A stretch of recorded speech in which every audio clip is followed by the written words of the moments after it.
In this village in the Afar region of Ethiopia, the traditional but atrocious practice of female genital mutilation is common.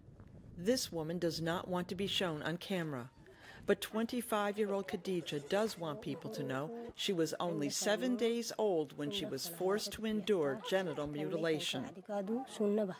Because I was cut when I was 7 days old, I was unable to hold my urine for long, and when I must go, I have to endure an excruciating burning sensation. Later, when my menstruation began, the pain worsened even more, and after I got married, it was painful to have sexual intercourse with my husband. She was married at 14, and a year later went through the difficult birth of her first child. After having 2 more children, she experienced renal complications that almost resulted in her death. Her situation, unfortunately, is not unusual. According to an Ethiopian health survey in 2016, 3/4 of Ethiopian females have had genital circumcision. And in the Afar region, 9 out of 10 females have been subjected to the practice, most before they were even a year old. A doctor at a hospital in Afar says it is hard to change the attitudes of families toward female circumcision because it is the cultural norm.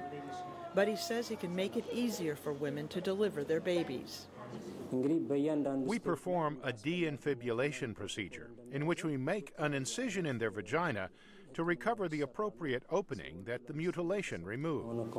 Other women come to the hospital to find a way to relieve the painful results of their circumcision.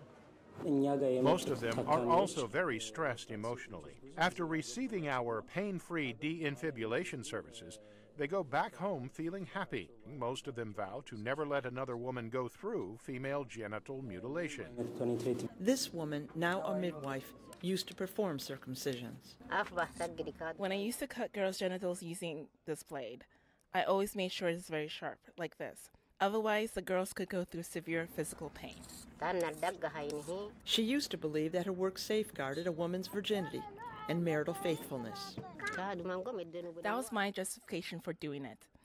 But after attending trainings, especially by religious leaders and government, I now understand this practice is wrong and it can destroy a child's future.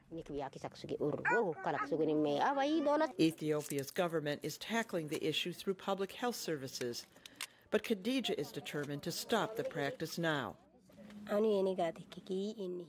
Whenever I find a parent that still insists on practicing female genital mutilation, I try to convince them otherwise.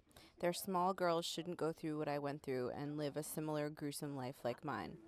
The United Nations reports at least 200 million women worldwide have undergone some form of female genital mutilation.